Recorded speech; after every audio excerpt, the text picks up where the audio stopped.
మధురమైన పిల్లలారా, మీ ప్రేమ వినాశీ శరీరాలపైన ఉండకూడదు. ఒక్క విదేహీనే ప్రేమించండి. దేహాన్ని చూస్తూ కూడా చూడకుండా ఉండండి. మధురమైన పిల్లలారా, మీ ప్రేమ వినాశీ శరీరాలపైన ఉండకూడదు. ఒక్క విదేహి అయిన తండ్రినే ప్రేమించండి.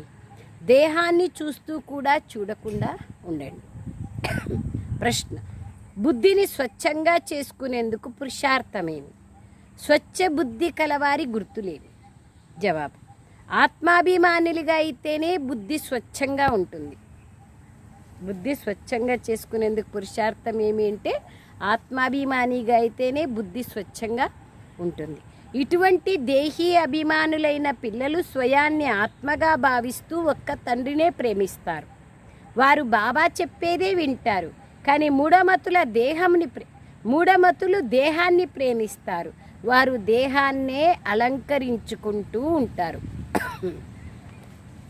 దేహాన్ని చూసేవాళ్ళు, దేహాన్ని స్మరించేవాళ్ళు, దేహాన్ని అలంకరించుకునే వాళ్ళను బాబా ఈరోజు కొత్త టైటిల్ ఇస్తున్నారు, మూఢమతులు అని.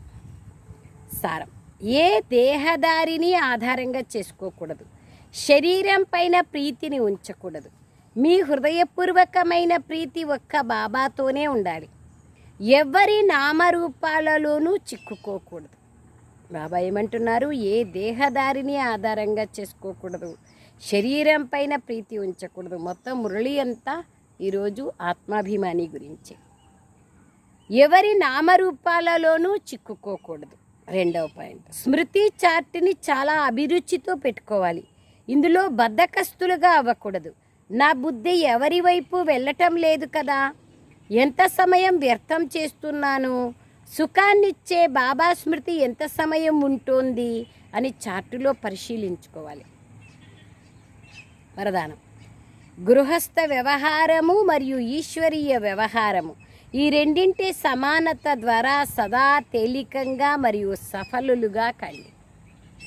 స్లోగన్: ఫస్ట్ డివిజన్లోకి వచ్చేందుకు కర్మేంద్రియ జీతులుగా, మాయాజీతులుగా కండి. ఫస్ట్ డివిజన్లో రావాలంటే కర్మేంద్రియాలపైన విజయం పొందాలి, మాయపైన విజయం పొందాలి. అవ్యక్త సూచన: కంబైన్డ్ స్వరూపం యొక్క స్మృతి ద్వారా సదా విజయులుగా కండి. ఓం శాంతి. ఓం శాంతి అని ఎవరన్నారు? అది ఎవరు విన్నారు? బాబా అన్నారు, పిల్లలైన ఆత్మలైన మనం విన్నాం.